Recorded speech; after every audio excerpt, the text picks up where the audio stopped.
Counsel, so you were saying that you reached a resolution on a matter. Which case is that here? The last three digits, if you will. 897 897. All right, just 1 second. or 957. I'm sorry. 957. 95. Yes.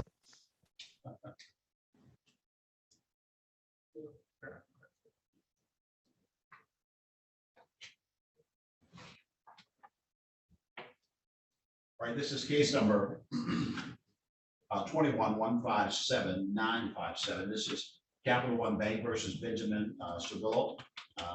The matter is before the court set for a hearing regarding the previous entry of a call in this matter. Counsel, your appearance for plaintiff this time.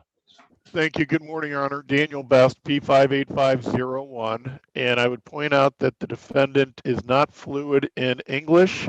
His daughter, Esmeralda Cirillo, has been translating in connection with our discussions in the breakout room.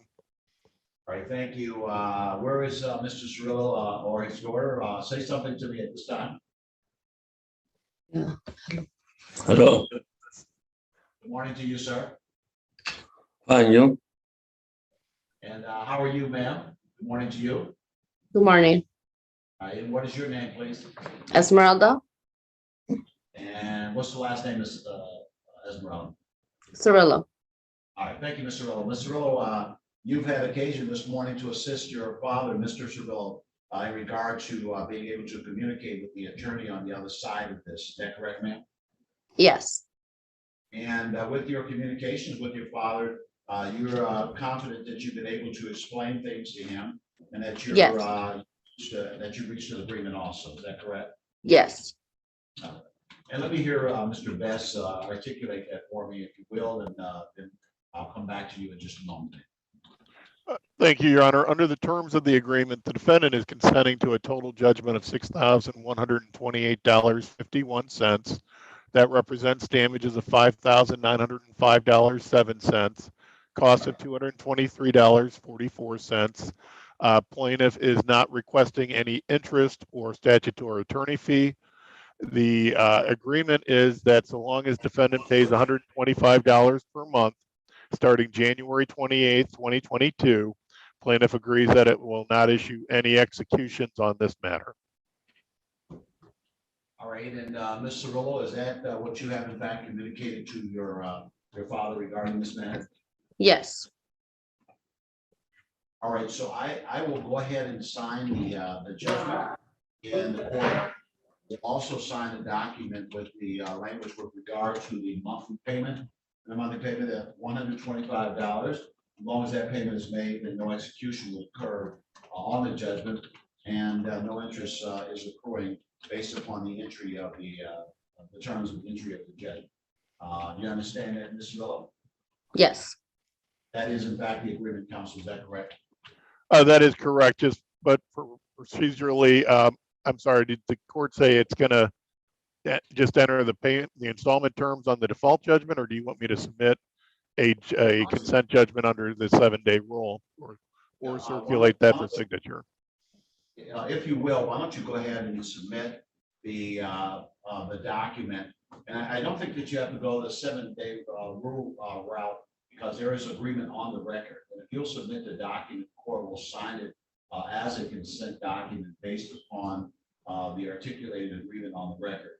So, Mr. Cirillo, the document is going to be sent to me. I'm going to sign it, and then it's going to be sent to you. It will say the same things that we talked about, and that is that the judgment will enter for the amount that's been set for, but it will also have a term that allows for the monthly payment that is agreed upon. You understand, ma'am? Yes. And you will communicate that to your father as well. Is that correct? Yes. All right, Mr. Best, so move accordingly, and I'll get that right back out to you. You can send it by way of email. We'll get it emailed back so that things can move forward. Very good. What email address would be best to send that to? That's Latifa, Lo que están haciendo es entre ellos están explicando lo que está. Oh, I'm sorry, Ms. Cirillo, you were speaking and I did not hear what the judge was saying. Just a little bit, somebody else was talking. Okay, so Latifa, Latifah.Hunter CR336districtcourt.org. Great. I'll have that here this morning, Your Honor. All right, and we'll get that out to you, Mr. Cirillo and Mr. Cirillo. I wish the two of you well. Good day to you. Thank you, you too. Have a good day, everyone. Yeah. No,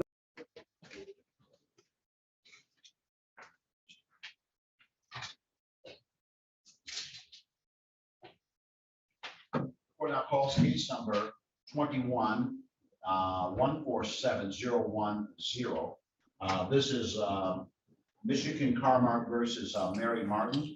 The matter is before the court. Looks like while the court set it for a general hearing, I do see that there was the issuance of a partial payment order in this matter. Your appearance for the plaintiff regarding this matter, Michigan Martin. Naljat Francis on behalf of Plaintiff's Attorney of Record, P72322. Thank you. Good morning to you, Madam Counsel. I'm looking now for Ms. Mary Martin. Say something if you're on the Zoom, Ms. Martin. Good morning, Mr. Coleman. I'm here. All right. Good morning to you, Ms. Martin. All right. So, Ms. Francis, tell me, update me on what's going on here. It looks like a judgment was entered. Looks like there's a partial payment order that the court allowed back in October. Go ahead, ma'am. Judge, I believe defendant filed another request for a payment plan, which is why we're here, for $25 a month. We objected to it because that would not cover the interest per month, Your Honor. Yeah, it looks like a $5,000 judgment, but I don't see the petition in that regard. Ma'am, what are you asking me to do, Ms. Martin? I'm sorry. Okay. Well, originally when I had put in, when the last court date, you let me know that I would be responsible for paying the balance or whatnot. I submitted paperwork for a payment plan of $25. That was deemed too low. And I was on the paperwork, it stated I need to make a $50 payments, and that's what I had been paying. And then I received a letter stating that that amount was too low, and they requested me to pay $95. But as I spoke with the representative in the breakout room, I let her know that there's no way that I can afford the $95 payment, and I'm stretching it with even making a $50 payment, but that's what I've been paying.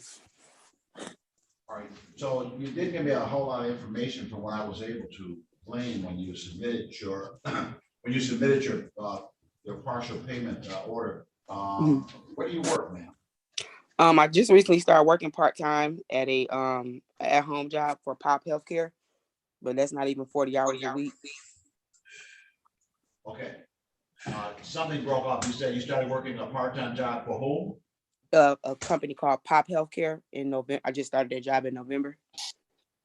But prior to that, I wasn't working. How many hours are you working a week about on average? About 25, about 24, 25, between 24 and 29. All right. So what is the hourly rate that you started with? $15. Okay. Thank you, ma'am. All right, Miss Francis. Judge, I'm just looking through the file. It looks like I'm not sure what today was set for, because it does look like the request was prior to the order being entered. So, so I think today is just a fluke date, and she has been making her $50 payments. Right. What happened here, ma'am, is that you asked to make a $25 payment. That was objected to, and the request was set at $95. Somewhere in the interim, the court already entered the order allowing you to make that payment at $50 per month. And I will allow that order to stay in place at this time. So that will be my determination with regard to this hearing. The order that I previously entered, that order will continue at $50 per month. Right. I wish you well, Ms. Martin. Thank you, Ms. Francis. Good day to the two of you. Thank you, Judge. I have one more. Thank you. But it's not set till 10 o'clock. Ms.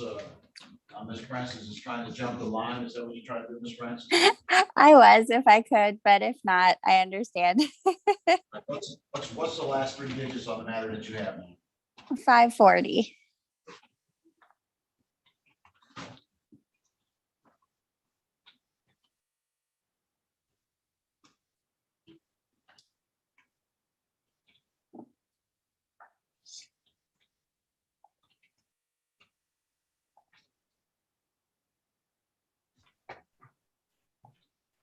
This is case number 19-180-540. This is Credit Acceptance Corporation versus Janelle Moore.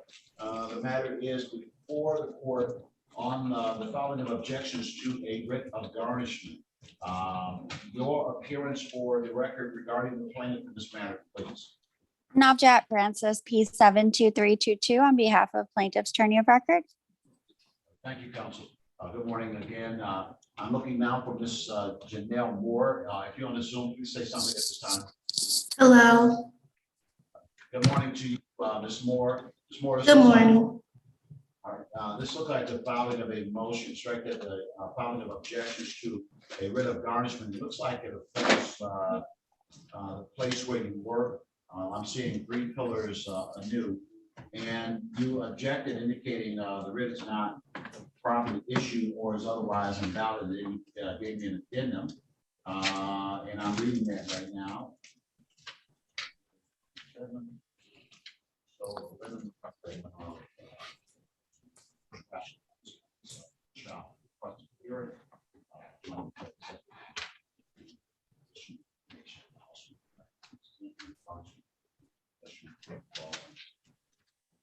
all right, so you raise the issue of exemption based upon the Civil Service Act, and you raise some issues that are pre-judgment. The pre-judgment issues are issues that I cannot address in the context of this hearing.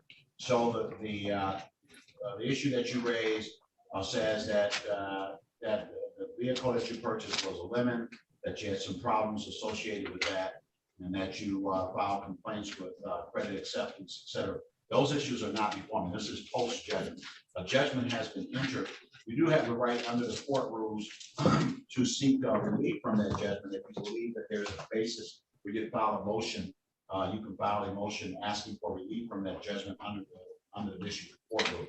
The issue that then is before me is whether or not the garnishment should stay in place based upon the civil service employment that you indicated here. Madam Counsel.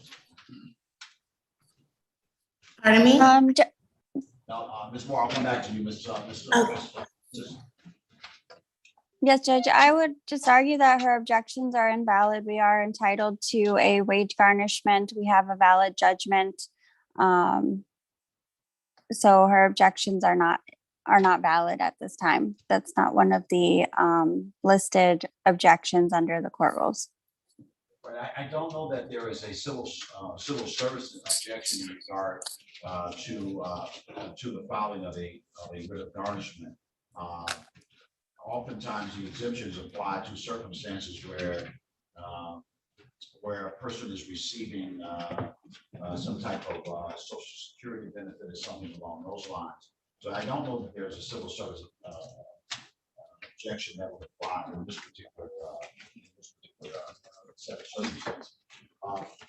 So have your wages been garnished under this writ, ma'am, already, or did they stop when you filed the motion? What is that? They have not been garnished as of yet. I received the garnishment. Apparently it was mailed on the 2nd. I didn't receive it until the 20th, but I didn't receive any, and that was because it was resent out. I didn't receive any other information about this garnishment until my job sent me something. Yeah, that's the way it works. That's Okay. the element of surprise is the way that this operates as it relates to garnishment. Now, so the garnishment would take 25% of your pay. How much would you get paid weekly or bi-weekly? I get paid bi-weekly, but I cannot afford that. I'm a teacher. Most people can. That's why I'm asking you the question. Yeah, I make $35,000 a year. Okay. Teacher salary. So that's not, Gotcha. I barely come home. I barely come home with $1,000 every 2 weeks. I can't. So the point that I'm making is that the writ would cost you $250 every 2 weeks, $500 a month. All right. Cannot afford that. You know, You know, I got these real big ears because I hear it the first time around. But I also knew that you couldn't afford that before you even told me that. That's the whole point. I got you on that. But you do have a writ in place, and you haven't given me a reason why, how that can be set aside. But here is the point. You have a judgment against you. You got to do something to try and tackle that so that you don't face the kind of writ thing. I know that will work at enormous hardship. To be garnished for $500 a month. So the judgment is an $8,000 judgment. I was looking at this. What do you believe that you could, 8,600, what do you believe that you could pay a month on this? Let's see if we can work out. Maybe $50. I have rent. I don't get any other income, only what I come to work to make. So $50 at best. Yeah.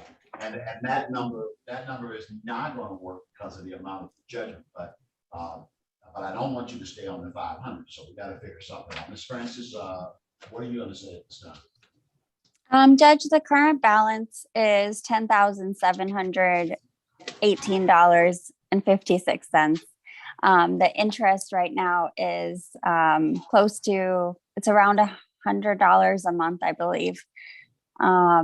So, Your Honor, I would request a minimum of $150 a month. I cannot afford that. I'm sorry. I cannot afford that at all.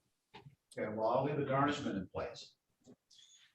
I'm asking because I wasn't, I understand all of that stuff was pre-judgment.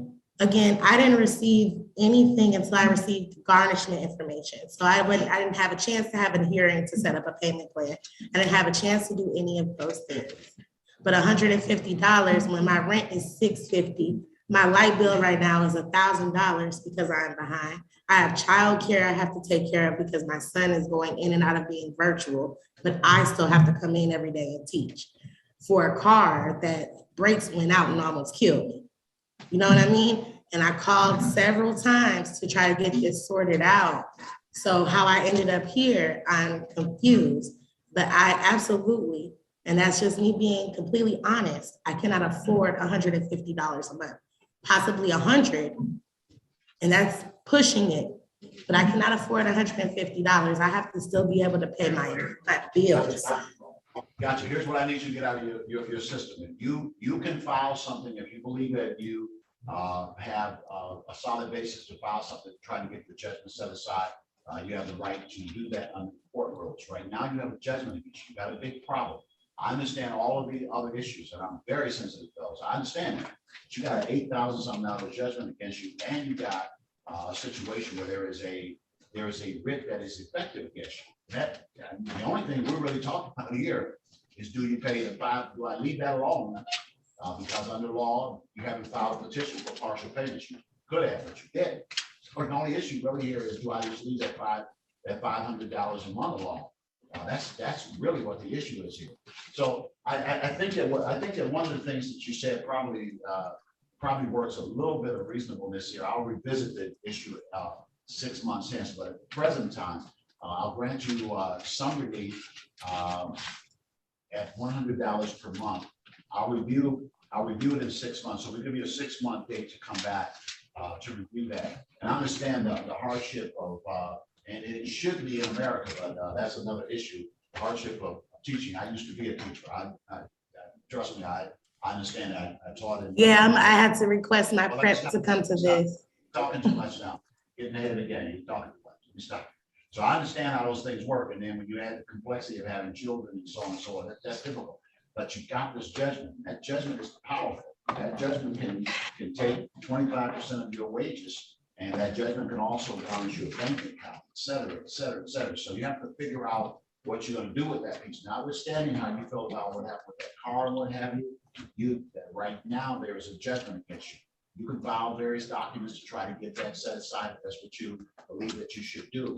But as long as that's in place, that's a very real kind of situation that can become very, very impactful to you financially. So that's why I took a moment to kind of turn the corner on that a little bit, because you didn't really provide there's probably not a real good reason why the garnishment should be stopped. But at the same time, you know, I'm trying to be sensitive to the fact that $500 a month is going down. You know, well, you know what's going to be. All right, so I'll go ahead and set up the $100 per month. I'll stop the writ of garnishment pending the payment.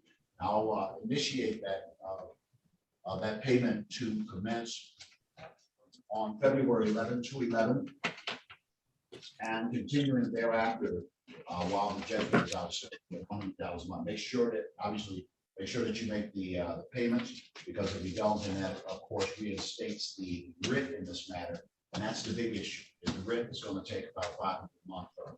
All right, and then I'm going to set a date 6 months hence for review on this matter, because the plaintiff has requested a higher amount. Given the amount of the judgment, they're entitled to review as to whether or not the $100 per month is reasonable going forward. So we're going to give you a date. You got a date for me now? You said 6 months, 6 months. June 13th. June 13th, 6/13, 2022. That's going to be at 9:30 a.m. I'll set this matter for review on that date. 6/13/22. The payment has to be made by the 11th of February in each month on or about that date. Who do I pay it to? I'm sorry. Yeah, you would make the payment to credit acceptance. That's on the form, and you would send it to the Rusin office on the form that you have. So when you filed your objections to the writ of garnishment, there was a form generated. It has the address to that office, and it has the name of the company that you make the check to. You understand? You make the payment to.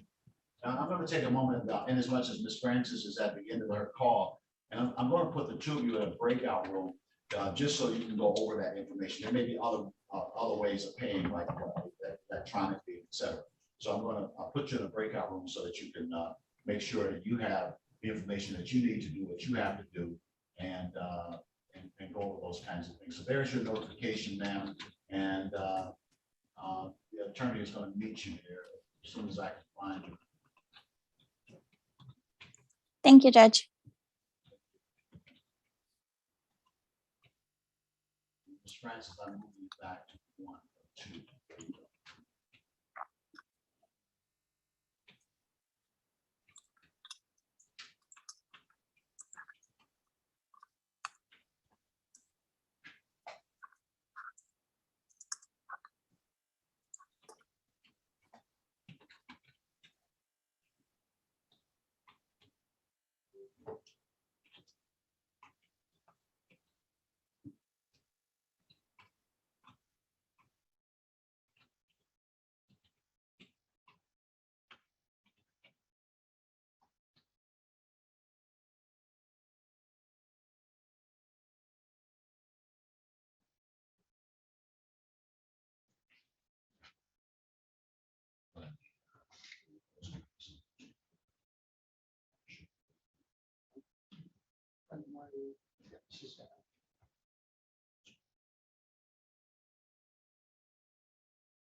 All right, the court calls at this time 21-16-1919. This is A1 Rehab LLC versus City of Detroit.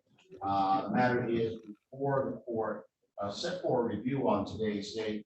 The parties indicated an effort at facilitation. Your appearance for the plaintiff in this matter, please. Good morning, Your Honor. Joe DeCruz on behalf of the plaintiff. Go ahead, put your P number on the record if you will, counsel. P84445, Your Honor. All right, thank you, and good morning to you, sir. For the defendant, City of Detroit, counsel, your appearance at this time, please, sir. Good morning, Joel Ashton, appearing for the defendant, P number 47039. All right, thank you, Mr. Ashton, and good morning to you as well. And gentlemen, thank you for your patience in regard to this matter today as well. So go ahead, somebody update me, tell me where we are regarding this matter. Your Honor, we have this matter scheduled for a facilitation with some related cases for January 31st in front of Roger Wolcott.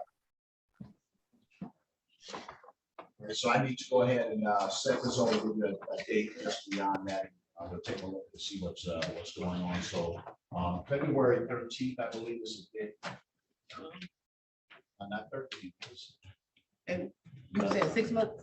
No. This one, sometime after January 31st. Oh, okay, so you want The 10th.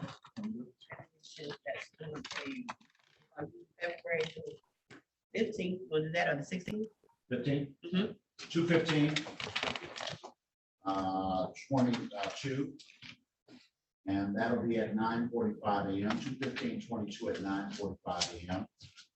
Adjourning the matter for review on that day. Very good. Thank you, gentlemen. Thank you, Judge. Thank you, Your Honor. Always a pleasure, Your Honor. And likewise, sir. All right.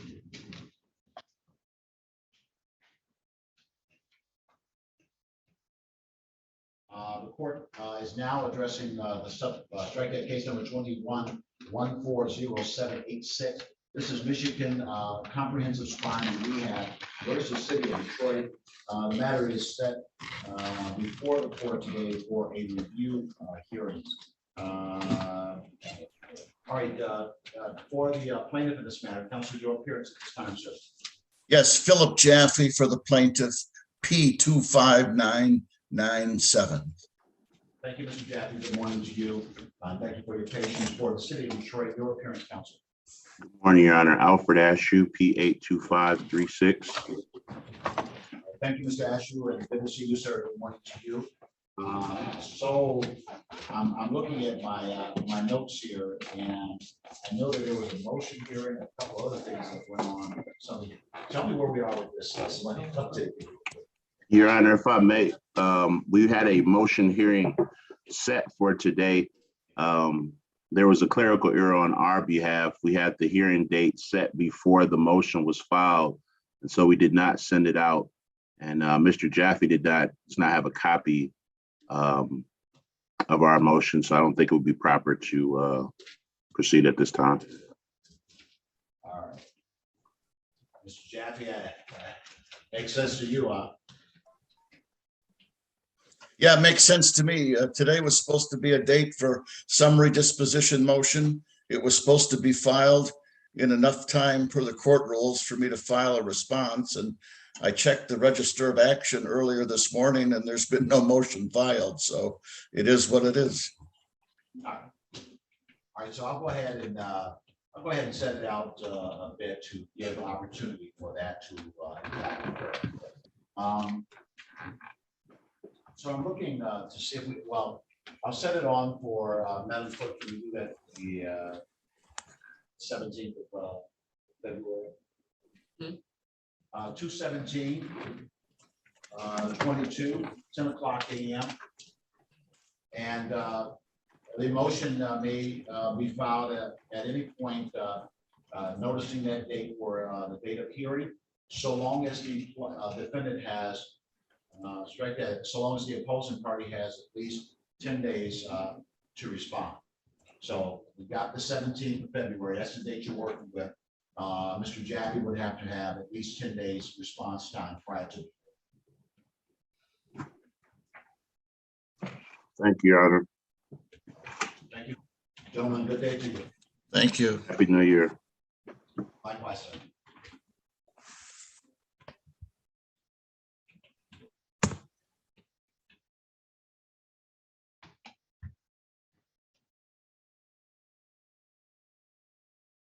Now looking to 17-124-152. This is Razor Capital versus Justin Vincent. The matter is before the court on the filing of objections to a writ of garnishment. This garnishment relates to the Michigan Department of Treasury. The court has reviewed the objections that have been submitted to the court. I also see that there is a petition that has been filed seeking the right to make partial payments on the judgment. The record should reflect in this matter that the judgment did injure in this case on the 5th of December 2017 for a total of $13,713.36. Your appearance for raise your capital, please. Raise your capital. Do I have an appearance with Justin Benson? Mr. Benson? Correct should reflect these matters set on for 10 o'clock a.m. Just one moment.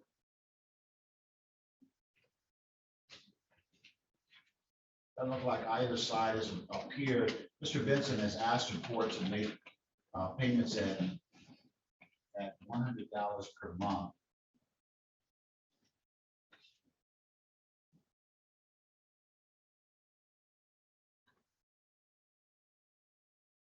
The judgment is obviously a significant amount.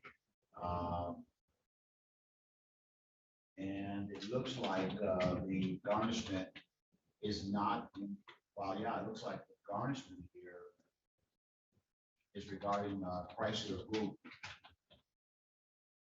And that there's a request to make partial payment. I'm going to set the payment at $150 per month at this time.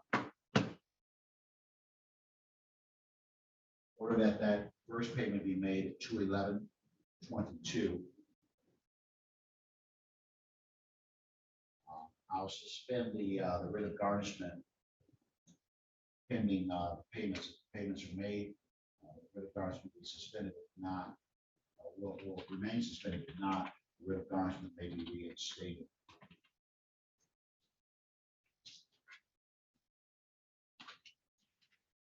That's going to be my order in this matter.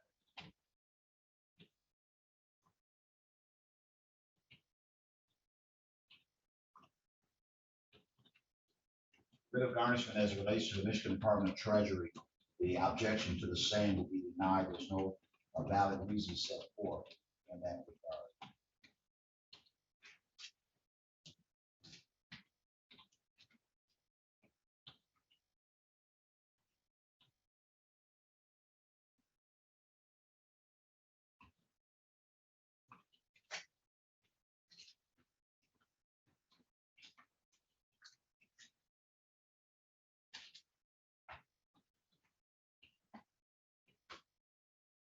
Court is calling case number 21-63800.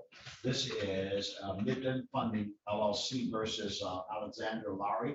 The matter is before the court on the following objection to a writ of garnishment. This is in regard to a judgment that was entered by default on the 19th of February 2021 for $5,625.63. I reviewed the objection to the writ of garnishment. Your appearance at this time for Midland Funding, please.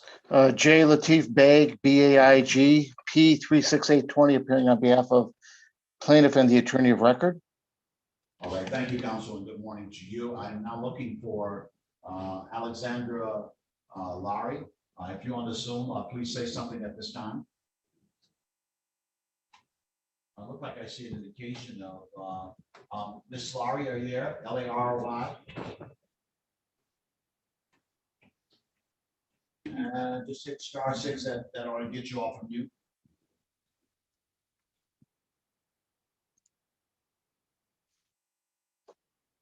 Myself. Oh, here I am. Here. Bye.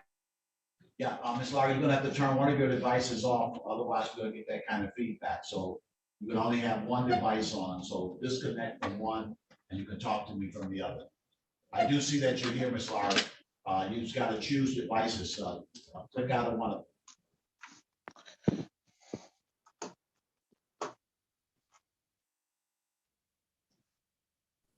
Everything is like it's echoing. Ms. Lowry, you have to shut one down. You have two devices on. All right, ma'am. I see you there. Hold on one second. Okay, I think it's fixed. I'm here. Okay, there you go. Right. Okay, you shut something Okay, Ms. Laurie, I see that you filed objection and your basic objection here says that it was not issued, the garnishment was not issued within 7 days, et cetera. This is regarding the Department of Treasury. You do not work for the Department of Treasury, is that correct? Correct. All right, so you're expecting an income tax return, is that true? Yes. How much would you normally get from the Department of Treasury? I'm not sure. I just started a new job. I think it's just around like $1,000. You ran out of voice at the end there. You say you think it's just around $1,000. $1,000. Got you. All right, counsel. Your Honor, and as you know, the objections to garnishment follow very strict procedure and guidelines in the court rules, and her objections are not valid based on that. Yeah, I don't see where the objection has any validity to it, and the law does not allow me to act on these things to the contrary. Let me ask you, Ms. Laurie, are you paying anything on this judgment as it already exists at the present time? I am not, but I would like to offer a. Yeah, I got you. An order regarding installment payments. Can I do that? Yeah, A motion and affidavit for installment payments. I got you. I understood what you were saying. All right, so there are two types of garnishments that could issue. One is a periodic and then one is a non-periodic. And so this particular garnishment of the state income tax return is something different from a wage type garnishment. And it's one of the hardest garnishments to object to, because quite frankly, the real issue is if you have outstanding money that's owed, and if you have money that might be returned from the state, then the state has an obligation to withhold that money based upon the obligation that you have with this judgment. That's what's going on with that part. And I don't see a valid objection to the garnishment of the state income tax return. So I will deny the objection on that. I will allow whatever funds are taken there to be applied towards satisfying the judgment that's met. If you'd like to make a partial payment to prevent wage garnishment, because that's what that would do. It would certainly prevent you from being garnished with wages. You may do so. What are you asking the court to allow you to pay on a monthly basis to prevent a garnishment from occurring? Well, one question I have is they're just going to take my state tax return, not my federal tax return. No, the federal tax return is not subject to garnishment. Okay, great. That's fine. My state tax return is about $60 a year. Yeah, and and sometimes if you're a person that plays the lottery or something, if you win the lottery, and this would affect that as well. They would be able to get their money from the winnings too. So Okay. whatever it is, it will go towards helping you to satisfy judgment. So what you were saying that you wanted to make a partial payment agreement as well? Yes, for how about $300 a month? All right, that's I'm sure that they would not object to that. That's real generous. I will, if you believe that you can make that type of payment per month, ma'am? Well, would they come out every month or every paycheck, or and also would they potentially garnish my wages? Is that something that would happen? That's something that would likely happen if you don't have some type of payment agreement in place. If you have if the court allows you to make partial payments, then they can't garnish your wages. Okay, sure. Okay. So you want me to set it at $300 a month? Is that what you want me to do? Yes. And then, Judge, I don't have any settlement authority on this, but I'm not going to argue with that. Yeah, that's a substantial payment, and well, could I pay less? I would agree.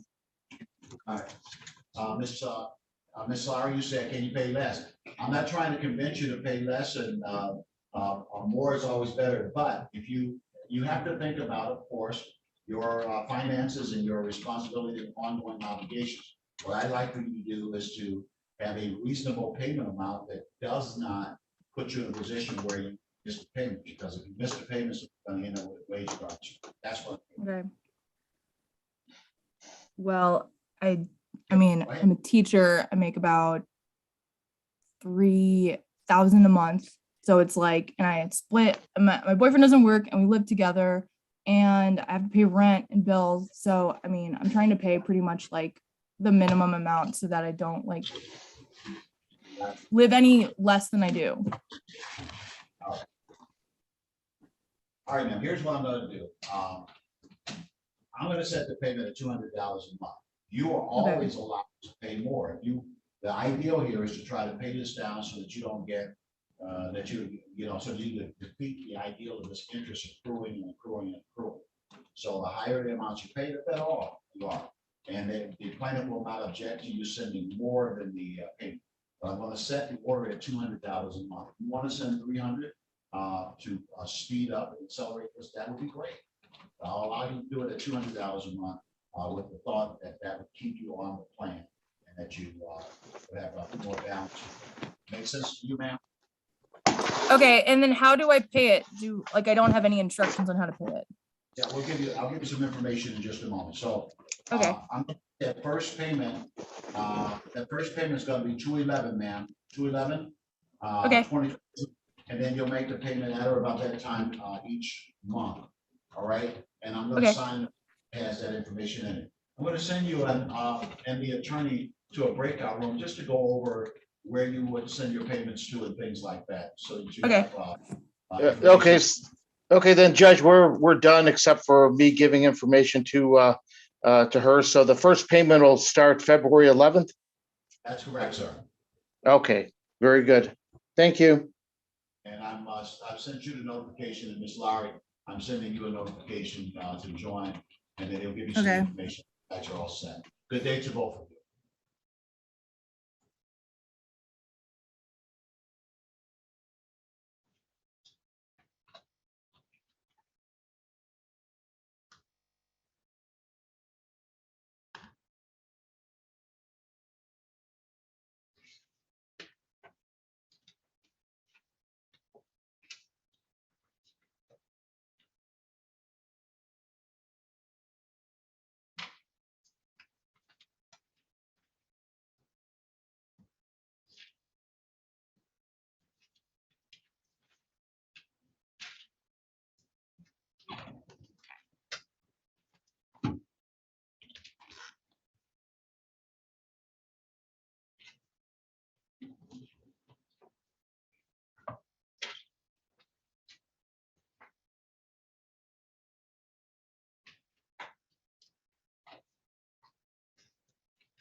All right, this is case number 21-143-186. This is Give Warren Total Automotive Grand River Incorporated versus Katara King. The matters before the court on a request for entry of judgment of default has been entered in this matter as of the 29th of November. The court set it for a hearing regarding entry of the judgment. Your appearance, counsel. Yes, good morning, Your Honor. Trevor Stratton, P65124 on behalf of the plaintiff. Thank you. Good morning to you, sir. Do I have Katara King on the Zoom? If you're here, please say something at this time. All right, the court did set this matter on for 9:45. It does appear that the defendant has not appeared regarding this matter. There has been a petition for entry of the judgment, and the court is going to sign the order at this time, allowing for entry of the judgment by default. Total sum of the judgment $6,216.07. The defendant did not appear for the hearing, did not respond to the pleadings in this matter. All right, thank you, counsel. The court is also. Thank you, Judge. All right, good day to you, sir. The court is also. Yep, you too. It's calling case number 2021-161829, St. John Anesthesiologist versus Delano Dickerson. The matter is before the court on the application for entry of judgment by default. Your appearance for the plaintiff in this matter, please. Yes, good morning, Your Honor. Lindsay Malossa P85242 on behalf of the plaintiff. Thank you. Good morning to you. It looks like.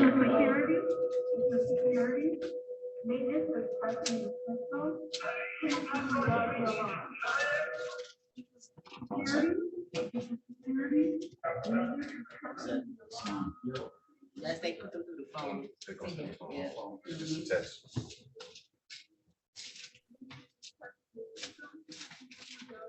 Just one moment, Council. You got a little sound. Okay, no problem.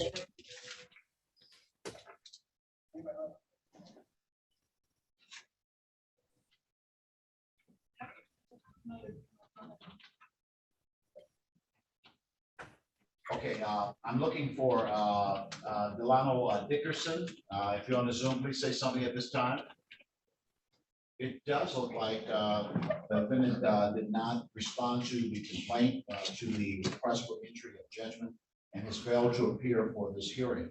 On that basis, the court will enter the judgment now by default. The total default amount is $1,567.92. Judgment is entered at this time. Thank you, Your Honor. I am also here on the last 3, 4, 5, 9. The court is calling 21-161459. That's City of Madison Heights versus Jaquan Neighbors. The matter is before the court on the petition for entry of judgment. The judgment is the default of this matter has already been entered on the 29th of November. The court said today's date it's a hearing for entry of the judgment itself.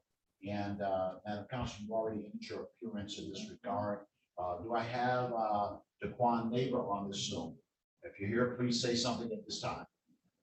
Looks like the defendant has not appeared for this hearing that was set at 10:15. It's now 10:43. Accordingly, the judgment now will enter by default for the total sum of $801.97. Thank you, Your Honor.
All right, this is case number 21-161641.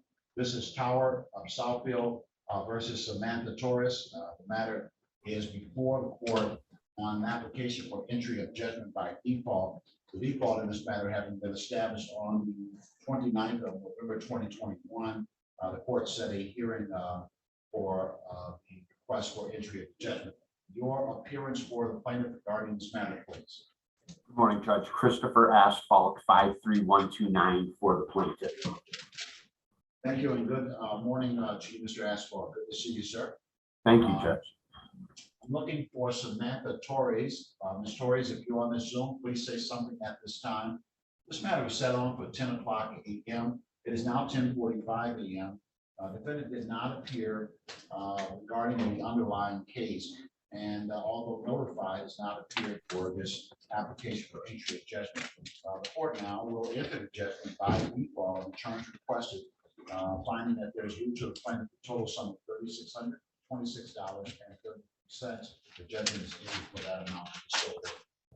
I'm sorry, Judge, could you repeat that amount again? That amount is $3,626.33. Okay.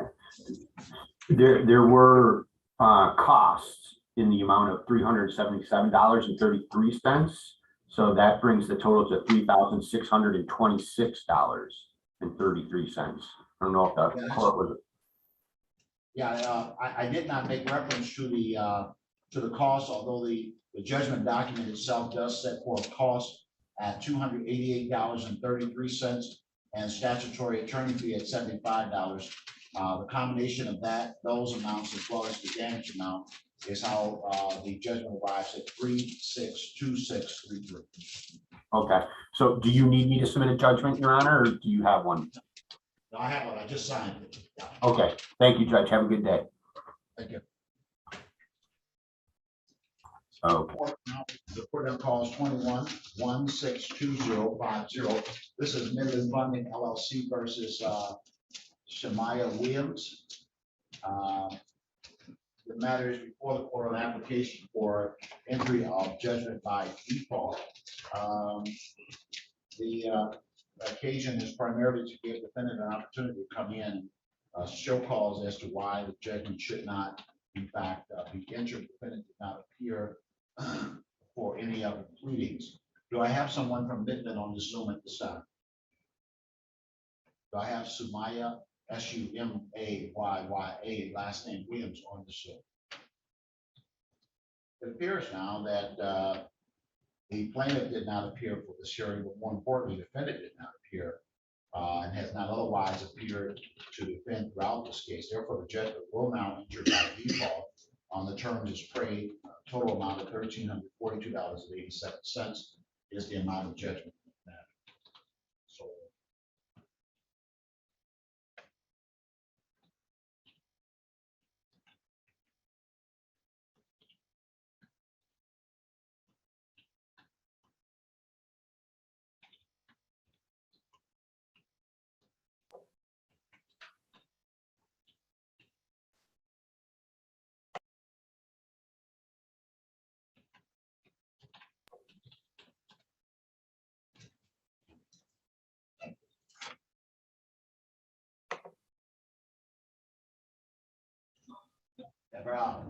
Hey, what's up? Hey, Deborah.